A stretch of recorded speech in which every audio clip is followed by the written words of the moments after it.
लोक जनशक्ति पार्टी रामविलास के अध्यक्ष चिराग पासवान ने हाजीपुर से नामांकन कर दिए और चिराग पासवान के नामांकन समारोह में जिस तरीके से लोगों का हुजूम उमड़ा था, ये कहीं न कहीं क्लियर हो गया कि चिराग पासवान हाजीपुर से एक बड़े अंतर से चुनाव जीतने जा रहे साथियों। लेकिन चिराग पासवान के साथ रामा सिंह का भी जो हाथ मिल गया है, साथ मिल गए चिराग पासवान को, उसे चिराग पासवान के हाथों को और ही मजबूत कर दिया। क्योंकि चिराग पासवान 2014 और 19 में जमुई से सांसद बने, लेकिन उस समय रामविलास पासवान जी का साथ था चिराग पासवान को।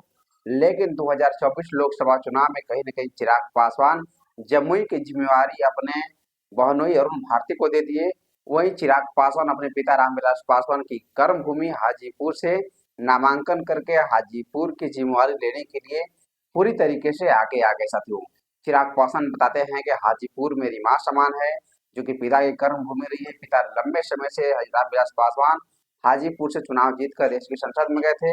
हाजीपुर से रिकॉर्ड मतों से चुनाव जीतने का भी रिकॉर्ड रामविलास पासवान के नाम है, जो कि वर्ल्ड रिकॉर्ड बना था। उसी रिकॉर्ड को कहीं न कहीं चिराग पासवान 2024 लोकसभा चुनाव में तोड़ने के भी रेस में है। हो सकता है कि रामविलास पासवान का रिकॉर्ड चिराग पासवान 2024 लोकसभा चुनाव में तोड़ सकते हैं साथियों। क्योंकि चिराग पासवान एनडीए गठबंधन के तौर के एक स्टार के रूप में बिहार में भूमिका निभा रहे हैं।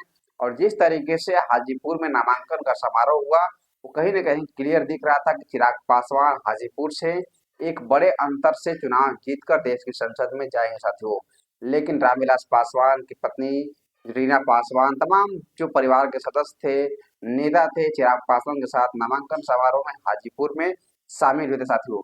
तो देखने वाली बात होगी चिराग पासवान किस तरीके से हाजीपुर में जीतते हैं, इस पर हमारी नजर बनी रहेगी। अब के लिए इतना ही। मैं अक्षय पासवान। अगर आप हमारे चैनल पर नए हैं तो सब्सक्राइब कर दीजिए। अगर फेसबुक पेज वीडियो देख रहे हैं तो पेज को फॉलो कर दीजिए। जय हिंद, जय बिहार।